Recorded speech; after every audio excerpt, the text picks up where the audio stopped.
Olá, eu fico muito feliz que você esteja aqui comigo, participando dessas 4 aulas transformadoras sobre a arte da boa convivência.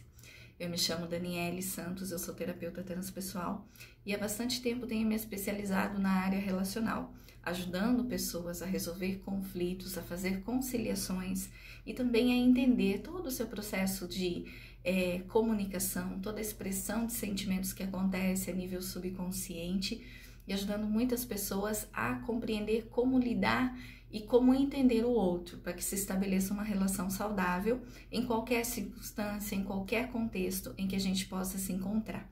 E nessas 4 aulas eu trouxe para você um conteúdo muito bacana, onde eu consegui compilar experiências de livros, de cursos que eu fiz, experiências também que eu pude viver na prática e outros casos clínicos onde pude experimentar toda essa teoria, todas essas reflexões sendo colocadas em prática.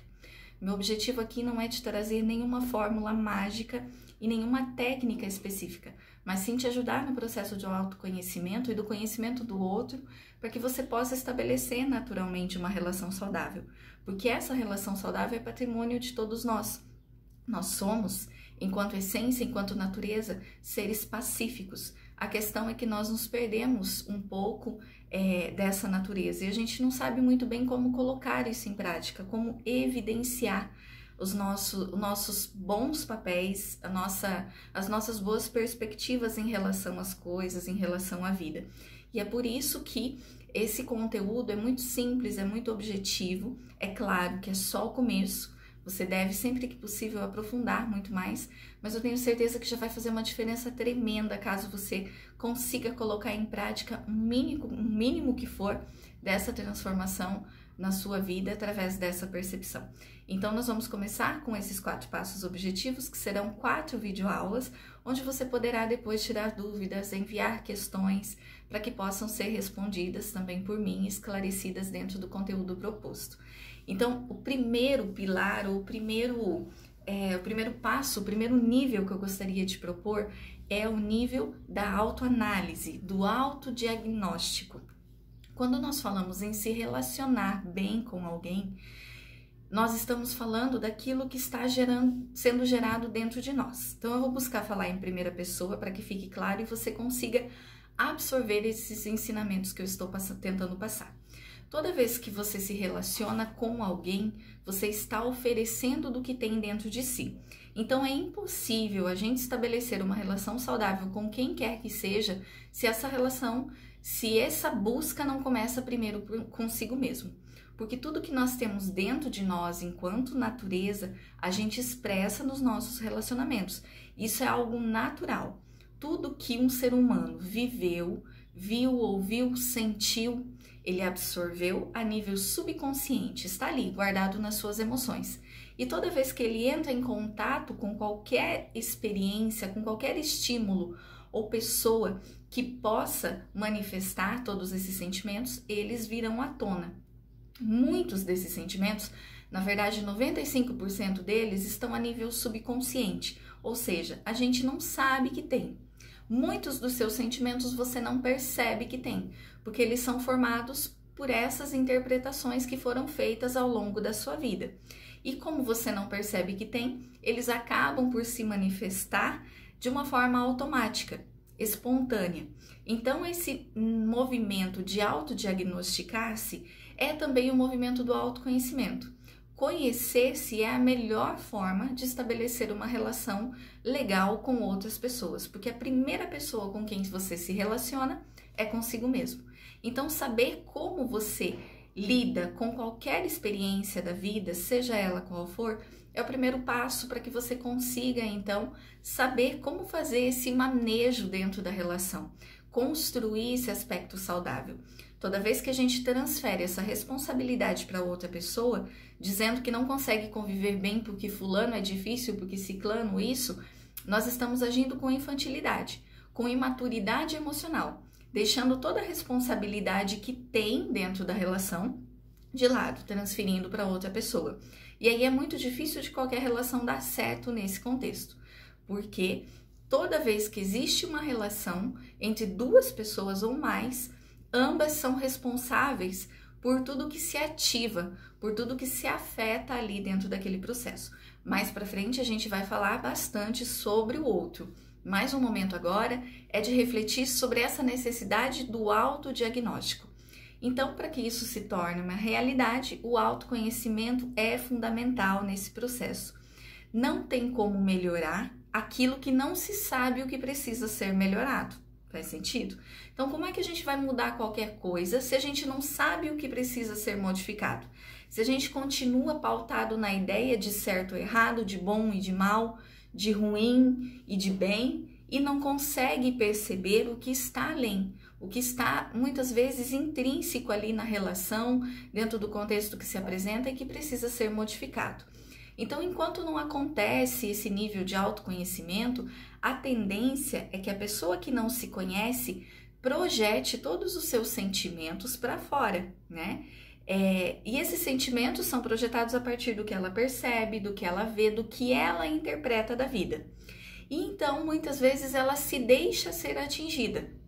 Ela se deixa machucar, ela se deixa ofender, ela se deixa se sentir chateada, baseado nessa perspectiva que ela tem.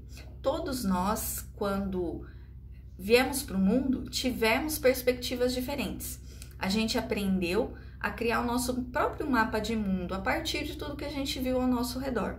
Então, cada pessoa, mesmo que sejam irmãs gêmeas, convivendo no mesmo contexto, sendo educadas da mesma forma, terão perspectivas de vida diferentes, terão um mapa de mundo totalmente diferente uma da outra, né?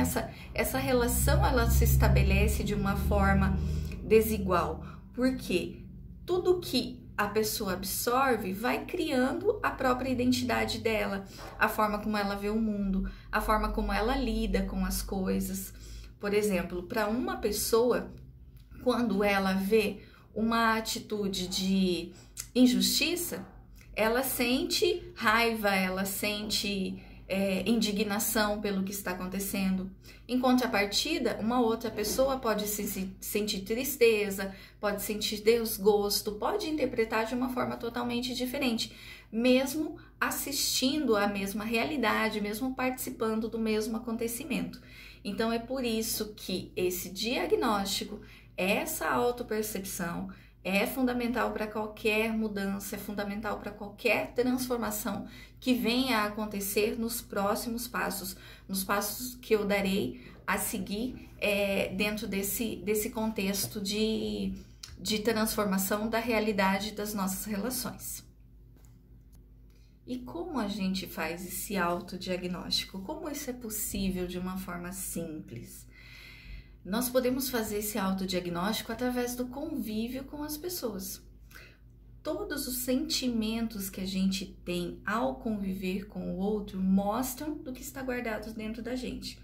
Ou seja, tudo que você sente ao convívio com outras pessoas é o que tem dentro de você.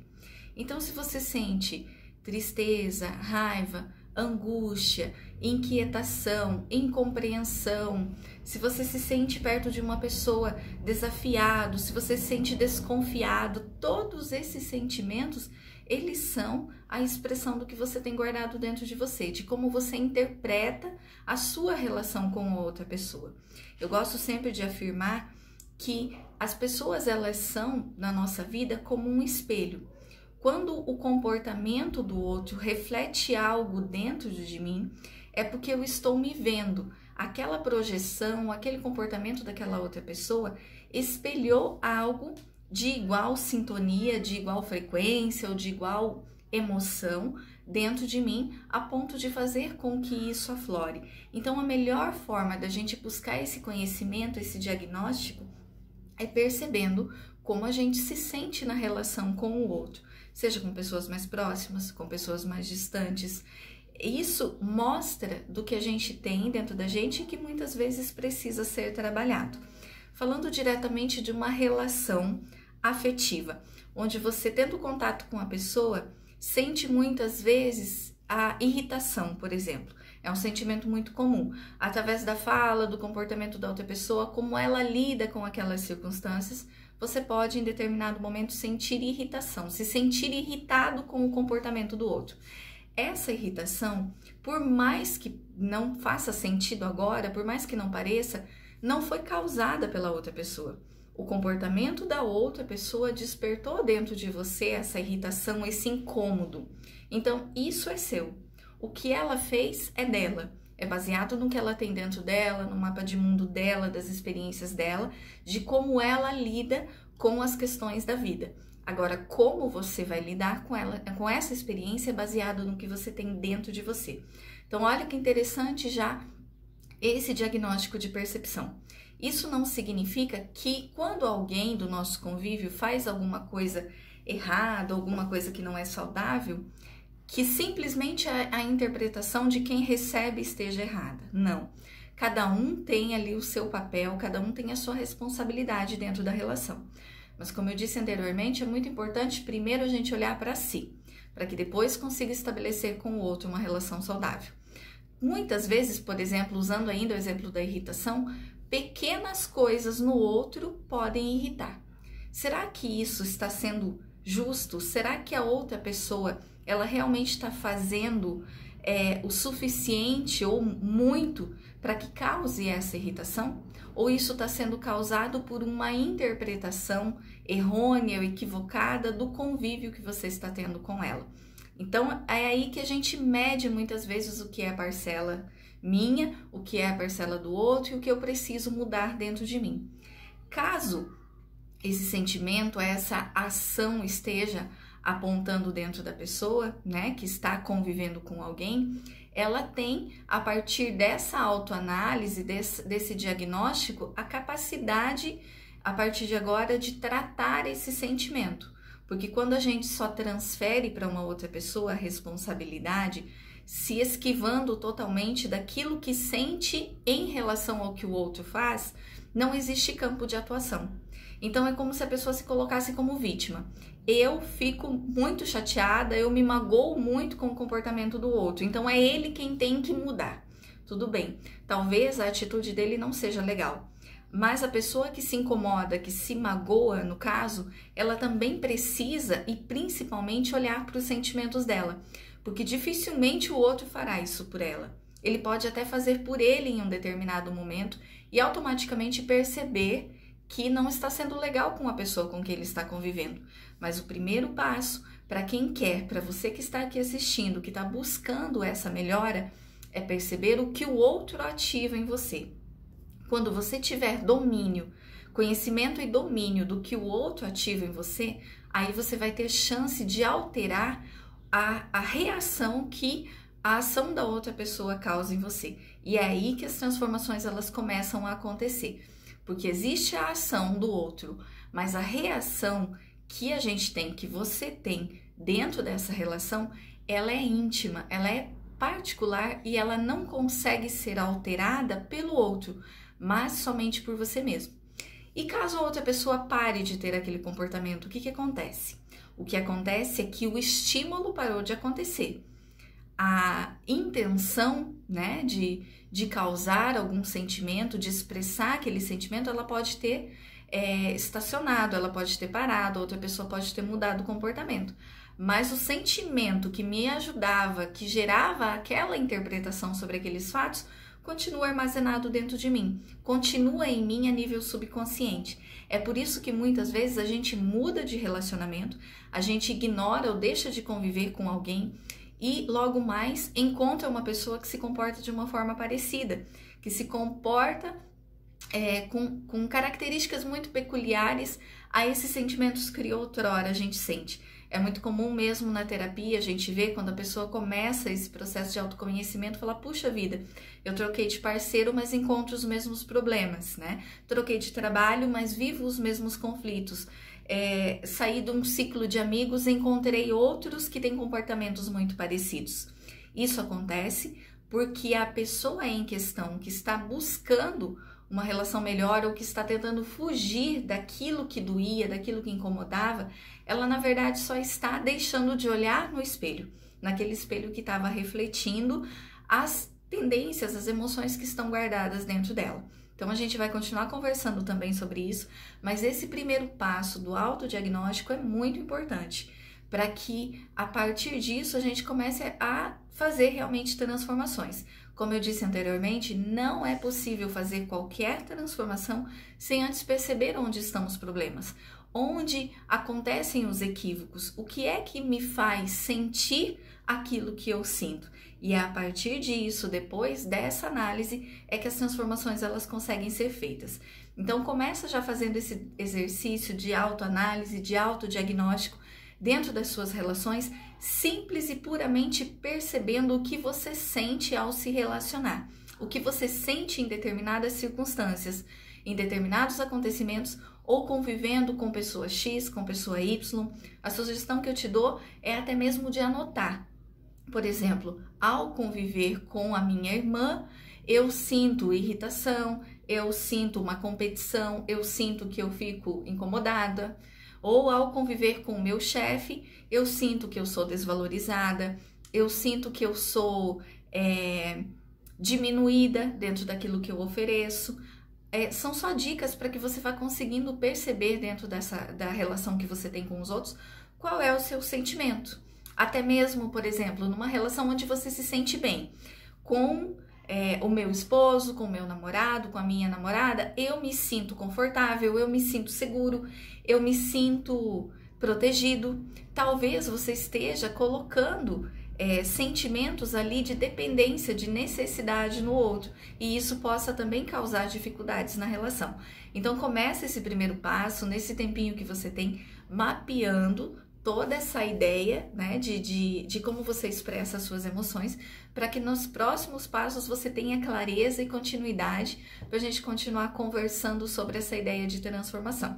Eu espero que até aqui já esteja ajudando, que você esteja gostando dessa reflexão, que são passos realmente seguros, nada objetivo no sentido de estratégias, mas sim de autotransformação, que pode se tornar algo muito presente na sua vida e muito mais sólido do que qualquer outra ferramenta que nos coloque muitas vezes à mercê da desistência. Então a gente se vê no próximo encontro, logo mais, e aí você vai me contando como você está percebendo, como você está sentindo toda essa realidade, para que a gente possa aprofundar cada vez mais o nosso diálogo e o crescimento dentro das relações. Até o próximo!